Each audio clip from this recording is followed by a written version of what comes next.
Hello everyone. क्या आपके साथ कभी ऐसा हुआ है कि आप किसी को ढूंढ रहे हैं, आपको कोई मिल ना रहा हो और वो वहीं आसपास कहीं खड़ा था, आसपास या सामने ही कहीं था? ऐसा तभी हो सकता है अगर आपकी बाय चांस उस पर नजर ना पड़ी हो, या तब जब आप उस इंसान को या उस चीज को पहचानते नहीं हो। आपकी डेफिनेशन या पिक्चर उस इंसान या चीज की रियल पिक्चर से बिल्कुल डिफरेंट हो। राइट? ओके। अब इस बात को 2 मिनट के लिए पार्क कर दीजिए। वापस लौटूंगा इस बात पर। पहले एक और इंटरेस्टिंग बात आपसे शेयर कर लूं।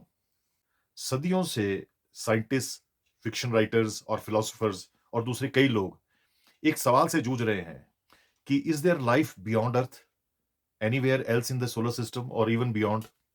इसे extra terrestrial life, alien life भी कहा जाता है।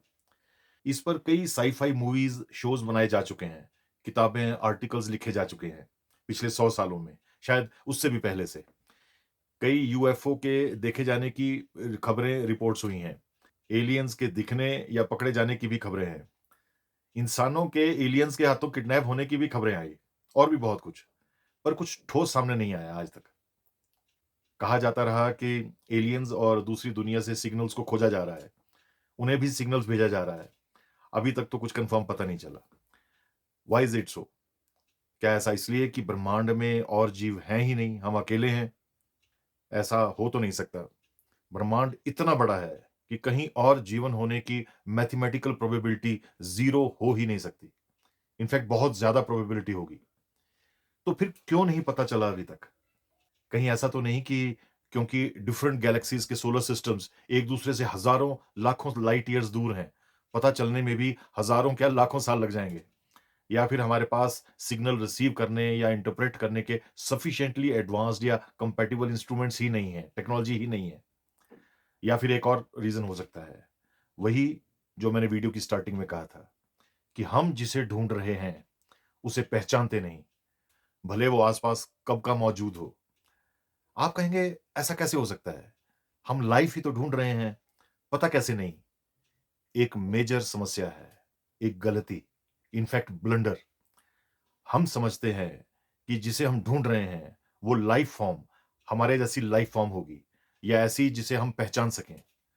गौर से देखिए, हमारी मूवीज में, हमारे शोज में, हमारी मैगजीन्स, कॉमिक्स, आर्टिस्ट इलस्ट्रेशंस में एलियंस कैसे दिखते हैं? ऑलमोस्ट लाइक अस, इंसानों की तरह, बस थोड़े ज्यादा फ्यूचरिस्टिक, डिस्टॉर्टेड, अजीब से। सर बड़ा, टांगे छोटी पतली, आंखें अजीब, आवाज क्रीपी। या फिर ऐसे एलियन जो किसी जानवर या इंसेक्ट या जाइंट क्रिएचर जैसे दिखते हैं। कुल मिलाकर बेसिकली फंडामेंटली वैसे ही जैसे हम हैं या धरती पर दूसरे जीव, बस थोड़े से different. We are not thinking out of the box. हमारी सोच का एक पैटर्न है। हम क्या ढूंढ रहे हैं, हमारे माइंड्स में एक फिक्स्ड पिक्चर या कॉन्सेप्ट है। इसलिए, और शायद इसीलिए, हमें एलियंस या लाइफ फॉर्म्स नहीं मिले अब तक। हु नोज वो कब से यही हो, आसपास।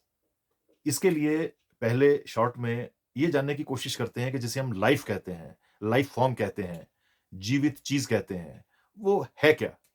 लाइफ या लिविंग थिंग की डेफिनेशन क्या है? गौर से सुनिए, आप हैरान होने वाले हैं। मैंने स्टडी किया है कि किसी भी चीज को लिविंग थिंग कब माना जाता है। लिविंग थिंग की डेफिनेशन क्या है? वो कौन से कैरेक्टरिस्टिक्स हैं, कौन सी शर्तें हैं जो अगर पूरी हो जाएं तो किसी चीज को लिविंग थिंग माना जा सकता है, अदरवाइज नहीं।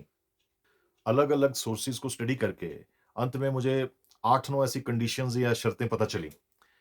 पर मेरी हैरानगी का ठिकाना नहीं रहा जब बहुत सोचने के बाद मैंने पाया कि उस डेफिनेशन के हिसाब से कई so called conventional non living things actual में लिविंग थिंग्स हैं। आपको मैं एक एग्जांपल से समझाता हूं। एक फिनोमेना है मॉनसून। हर साल इंडियन सब कॉन्टिनेंट में आता है।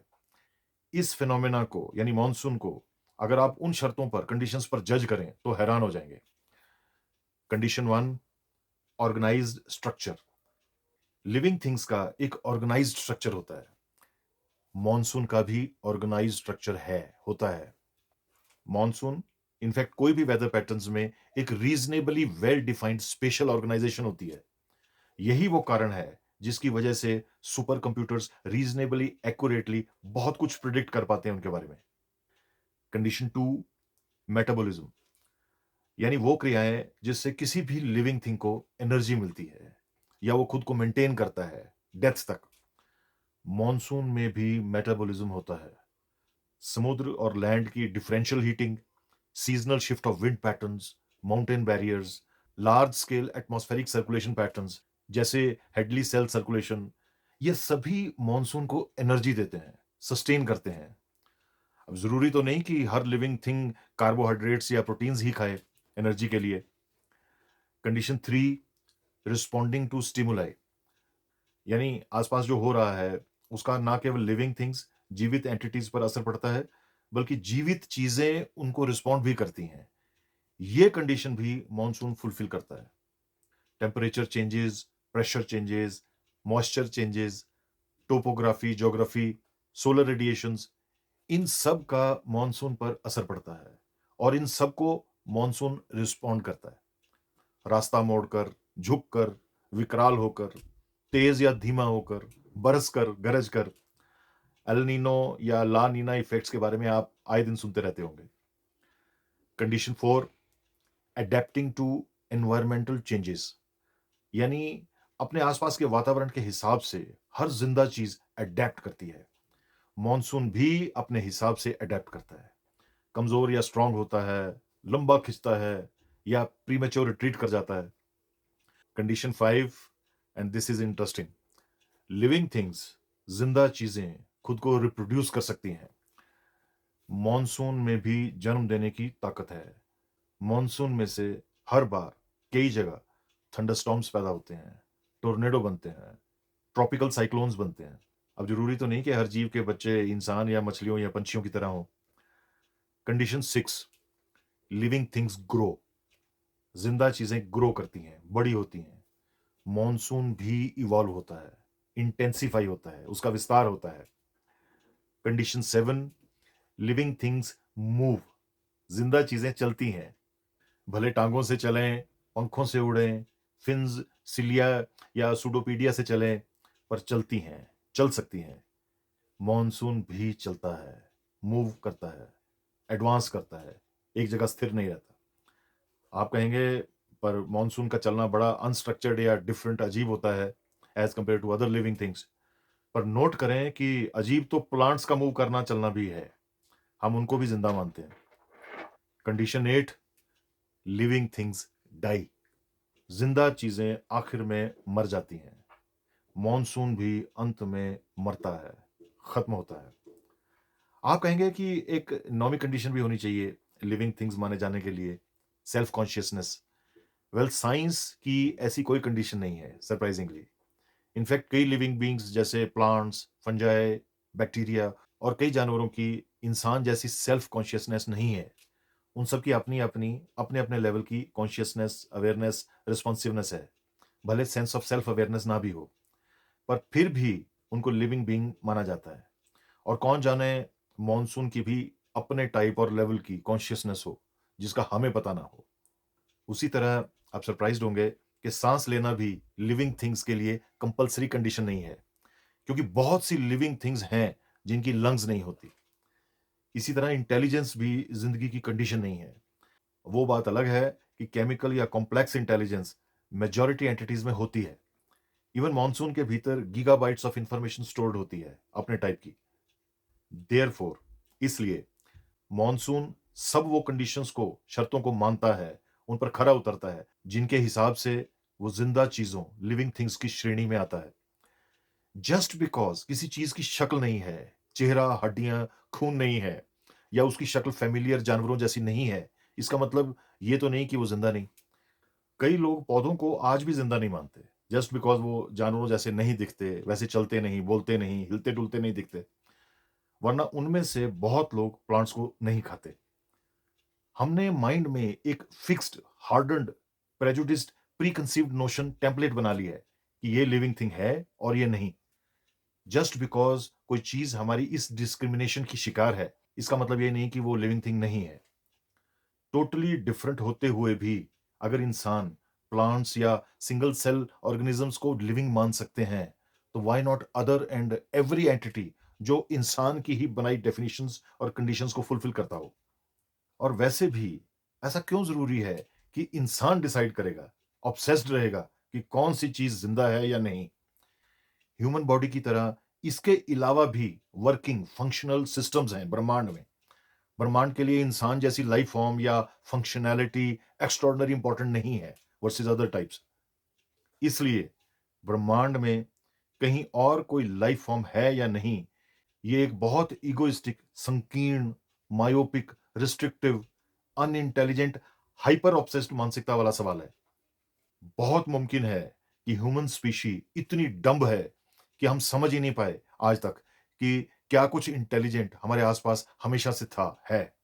जस्ट बिकॉज़ हम ऑब्सेस्ड थे अपनी ही डेफिनिशंस में और अपने ही हैलुसिनेशंस में। इंसान बस एक वर्किंग केमिकल मॉडल है, जो इसलिए बना क्योंकि ऐसी परिस्थितियाँ बनी। Conditions were just right for us to exist. But please remember, conditions are always just right for something to exist. चारों ओर देख लीजिए, हर तरह की स्पीशी है, फिनोमेना है, चीजें हैं। We the us are not the only us. हमें सो कॉल्ड सेल्फ अवेयरनेस और कॉन्शियसनेस क्या मिली कि हम समझते हैं कि किसी और शय में कॉन्शियसनेस है ही नहीं। ये कैसी कॉन्शियसनेस है जिसे किसी और कॉन्शियसनेस का एहसास तक नहीं।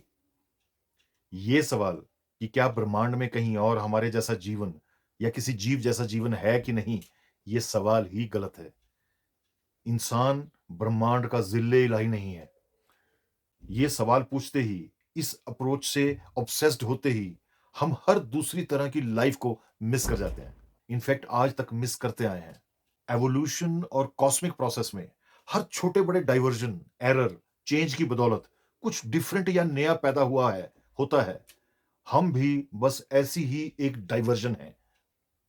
There has been a different new alien, a different new species, a different new phenomena और thing for every slight alteration in the status quo. जब तक हम अपने जैसी लाइफ ढूंढते रहेंगे, नहीं मिलेगी। बहुत मुमकिन है कि हमारे जैसी लाइफ, हमारे जैसी फॉर्म, एग्जैक्ट फॉर्म कहीं पे भी ना हो, क्योंकि हम हुए हैं twist and turns, permutations and combinations, choices and chances की एक बहुत ही लंबी यूनिक चेन रिएक्शन की वजह से ब्रह्मांड के एवोल्यूशन में एग्जैक्ट वही उसी चेन ऑफ सीक्वेंसेस का कहीं और होना, दोबारा होना, मिलना शायद असंभव है। पर करोड़ों, अरबों, शंखों मिलते-जुलते या डिफरेंट फॉर्म्स होने की संभावना बहुत ज्यादा है। इनफैक्ट हर तरफ है, हर जगह है।